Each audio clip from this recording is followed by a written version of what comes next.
Las 9 de la noche, 40 minutos, y esta noche en nuestra sección dedicada a la literatura infantil leemos Toletun, el guerrero del viento.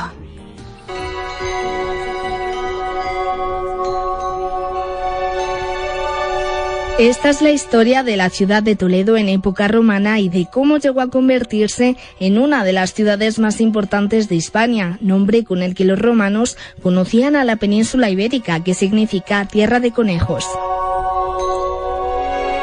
Habían pasado ya más de 200 años desde que la ciudad de Toletum, nombre romano de la actual ciudad de Toledo, había sido conquistada por las legiones del pretor Marco Fulvio al vencer al rey Lerno. Hasta antes de ser conquistada por Roma, Toletum había sido una pequeña pero muy importante ciudad que controlaba uno de los mejores vados o pasos naturales para poder cruzar el río Tagus, nombre romano del río Tajo, controlando por tanto los caminos más importantes. Sin embargo, tras ser conquistada, Toletum dejó de ser una ciudad importante, ya que los romanos crearon nuevos caminos que no pasaban cerca de la ciudad. Además, se vio obligada a pagar tributos a Roma para que sus habitantes pudieran seguir viviendo según sus costumbres y modos de vida, conservando sus leyes, sus dioses, su modo de vestir, etc.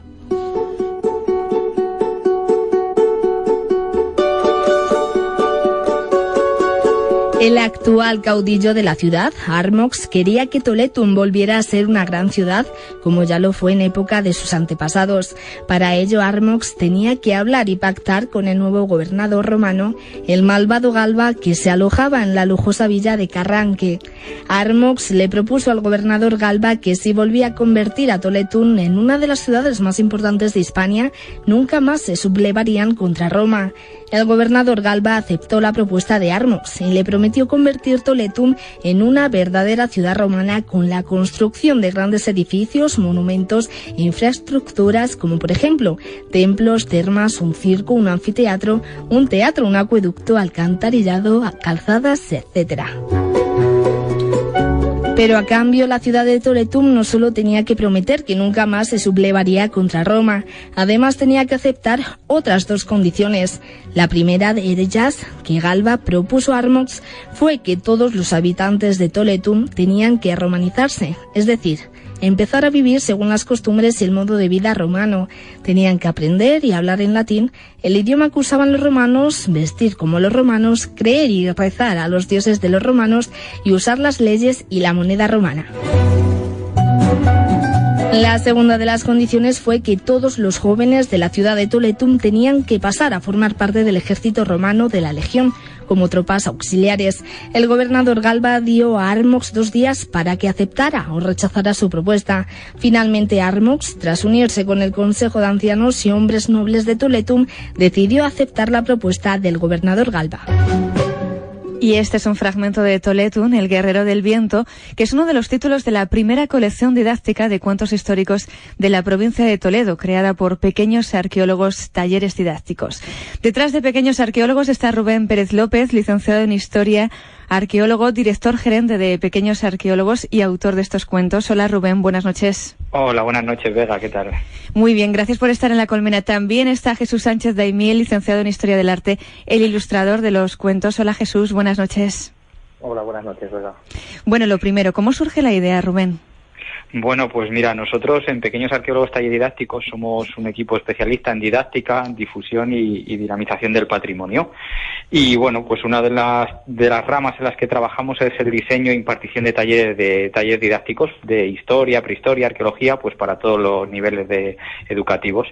Y vimos que, bueno, pues que había una falta de talleres didácticos de estas edades para educación infantil y el primer ciclo de primaria. Y planteamos diseñar esos talleres partiendo de unos cuentos. Creamos el primer cuento, el de prehistoria, Los Cazadores del Fuego, y hicimos también la historia de Toletun, el guerrero del viento. A partir de ahí, un compañero nuestro nos dice que conoce a Jesús, que le ha hablado de los cuentos, y Jesús se propone hacer unas ilustraciones. Nos encantan las ilustraciones que hacemos, y los talleres, aparte de leer la historia, pues vamos también proyectando las imágenes ya.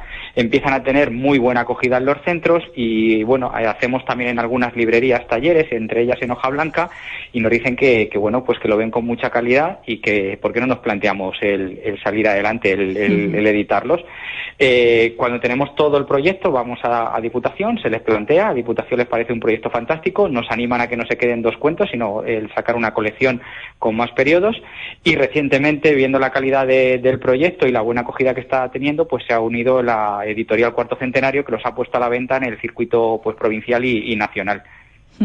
Jesús, decía Rubén que te llegaba la idea, que a partir de ahí te pones en contacto. ¿Cómo se trabaja teniendo la base de esa información para que sea acorde las ilustraciones, ¿no? Para que sea atractivo a los más pequeños y que no pierda el rigor del texto, de lo que estaban contando ellos? Pues bueno, desde el primer momento, pues lo que sí que pensábamos era que los dibujos debían ser para niños, pero que completasen la información. Así que partiendo de un dibujo que podría considerarse infantil, lo que hacemos es completarlo con todos los detalles que pertenecen a cada época de la que tratamos en cada cuento. Claro, sí. Rubén, estos cuentos en concreto están dirigidos para un público de 6, 7 años, ¿no? A 12, pero bueno, realmente los podemos leer todos porque yo he traído aquí a la redacción lo de los últimos visigodos y hay desconocimiento, ¿eh? Sí, la verdad es que sí. A ver, al final te das cuenta que cuando trabajas con niños las nociones y las ideas que tienes que dar los generales te sirven para trabajar con la mayoría de la población, para poder enfocarlo. Es cierto que al final los cuentos, aunque están narrados a través pues, de como la historia, una historia atractiva con las ilustraciones, pero lo que esconden es un pequeño manual de historia de cada periodo. Es como el libro, un complemento al libro de clase, pero con otro enfoque. Y lo que hablas en el tema de los visigodos, por ejemplo, es un cuento enfocado para niños, pero hay muchos papás que nos cuentan que cuando lo están leyendo a los niños que están aprendiendo ellos, que les sirve para conocer la cultura material de cada periodo, la historia, la arquitectura, descubrir monumentos y yacimientos que no conocían en la provincia. Entonces, al final el objetivo creo que lo estamos logrando cumplir. Tenías muy claro a la hora de redactar ese cuento que tenía que empezar en el 711, ¿no? Sí, porque a ver, lo que buscamos es acontecimientos que nos marquen una historia que sea atractiva para los niños, algo que nos permita situarlo en un momento o de cambio, o de conflicto, o contar la vida cotidiana como sucede en el primero, en el de Prehistoria, que narramos la vida cotidiana en el Paleolítico. En el de Toletun, pues bueno, lo hemos centrado en el momento de romanización de la ciudad, con la construcción de los edificios más importantes, y aquí lo teníamos claro, el 711, ese momento de convulsión, de guerra, de conflicto, nos sirve muy bien para hacer una introducción del reino visigodo y para contar esos cambios que va a vivir el reino y para dejar casi abierto la historia del cuarto. O sea que hay ya un cuarto libro, ¿no?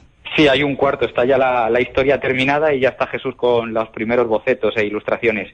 ¿Cuánto tardas, Jesús, en hacer un boceto, una ilustración, hasta terminar el cuento, hasta que llegue a nosotros? Pues, hombre, depende mucho de la ilustración, porque tenemos desde dibujos sueltos, por así decir, que se utilizan pues de relleno en las páginas, que lo que aportan es más información, y luego están pues ilustraciones pues que directamente van a doble página y que claro, conllevan pues mucho más trabajo, también el número de personajes y demás. A lo mejor una ilustración de las mayores pues puede llevarte a lo mejor un mes. Claro, hay que compaginarlo con trabajo y demás, pero vamos, aproximadamente un mes. Pues esta noche, gracias a estos pequeños arqueólogos, estamos leyendo en directo en la colmena de Radio Castilla-La Mancha Toletun, el guerrero del viento. Los jóvenes de Toletun, entre ellos Mariux, el hijo del caudillo Armox, estaban muy enfadados con la decisión que habían tomado sus mayores de pactar con Roma, ya que ellos siempre habían querido sublevarse y luchar contra las legiones romanas para liberar su ciudad. Sin embargo, tuvieron que obedecer a sus mayores y a su caudillo y pasar a formar parte de las tropas auxiliares de la legión romana. Durante 4 meses, los jóvenes de la ciudad de Toletum fueron sometidos a un duro entrenamiento por parte del centurión Diocles, quien les enseñó a desfilar, a recorrer largas distancias cargados con todas las armas y el escudo, a pelear con la espada romana, a luchar en diferentes tipos de formación, etc. Tras estos 4 meses de entrenamiento, se les asignaron trabajos relacionados con la construcción de los nuevos edificios, monumentos e infraestructuras de la ciudad de Toletum. A Mariux le tocó en el grupo encargado de la construcción del acueducto, la calzada y el circo, que seguía estando bajo las órdenes del centurión Diocles. Diocles era un hombre justo y bueno que se había ganado el respeto de los jóvenes de la ciudad, a pesar de haberlos sometido a un duro entrenamiento. Por su parte, Mariux era un joven muy inteligente, curioso y trabajador, que quería saber qué era todo lo que iban a construir, cómo lo iban a hacer y para qué servía. Pronto el centurión Diocles y Mariux se hicieron amigos. Bueno, y la historia continúa. ¿Dónde podemos adquirir estos cuentos Toletum, el guerrero del viento, Rubén? Pues mira, están disponibles en la web de Editorial Cuarto Centenario. Tienes la opción de comprarlos de forma individual, o han sacado una promoción tanto para la editorial como para librerías de los 3 packs a 25 euros. Tienen los 3 libros los 3 cuentos del pack. En Toledo, por ejemplo, sabemos que están en librería Hoja Blanca, que para el día 5 de noviembre, el sábado, vamos a hacer una presentación enfocada a niños con un concurso de dibujo, un taller de dibujo que va a dirigir Jesús, se va a leer uno de los cuentos, ¿vale? En Talavera, por ejemplo, están también aquí en librería Páginas, están en Talavera, ¿vale? Y creemos que en Toledo también hay en alguna más, y también en la Casa del Libro, en internet se pueden comprar por la web. Me comentabas que este era un proyecto que ha ido creciendo, y tanto es así que realmente estos cuentos que podemos conseguir en Cuarto Centenario son atractivos, y no solo para el público de Toledo, sino todo el público interesado en la historia que trasciende de Castilla-La Mancha, ¿verdad? Pues sí, porque la historia, por así decirlo, la excusa es Toledo, pero realmente las nociones que estamos dando son nociones generales que valen para descubrir la historia de época romana, la historia medieval, en cualquier periodo y en cualquier territorio. Y si me permiten, me estoy acordando, también están a la venta los cuentos ahora mismo en el Parque Arqueológico de Carranque. Perfecto. Bueno, y esta actividad tan grande que está creciendo con vosotros, es que hay pequeños arqueólogos, he visto en vuestra página que vais a también, no solo estáis dando charlas aquí en Toledo, sino que también a Manzanares. Sí, vamos, como decías, ha salido fuera de los límites de la provincia, y la presentación, la oficial, fue en el Parque Arqueológico de Carranque, pero el día 29 vamos a Manzanares a presentarlos, que allí es donde vive Jesús. Bueno, allí Jesús, me imagino que el público tendrás que estar con más expectación todavía, ¿no? Sí, es un cargo más. habrá que ofrecerles un buen trabajo. Bueno, Rubén, estáis devolviendo a la sociedad parte de vuestro trabajo con esta vinculación al patrimonio desde los más pequeños, y es que también constantemente estáis haciendo más actividades. Ahora mismo, recientemente en Carranque, se ha abierto un concurso infantil también, ¿no?, para que los más pequeños sigan interesados en la historia, en el patrimonio.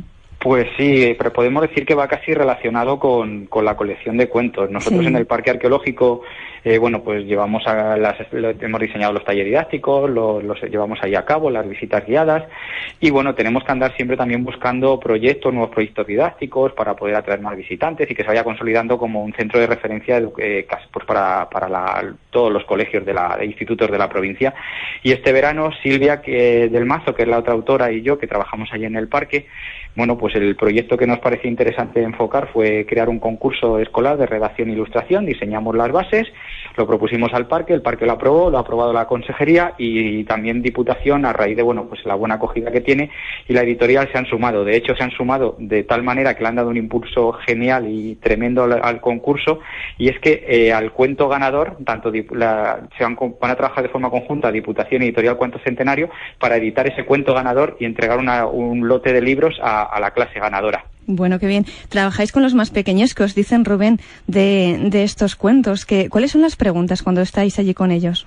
Pues las preguntas son increíbles, a veces te sorprenden y muchas veces dices, uy, me has pillado, pero te digo, son el cliente más sincero del mundo. Sí. Si algo les gusta te lo van a decir, si no les gusta también te lo van a decir.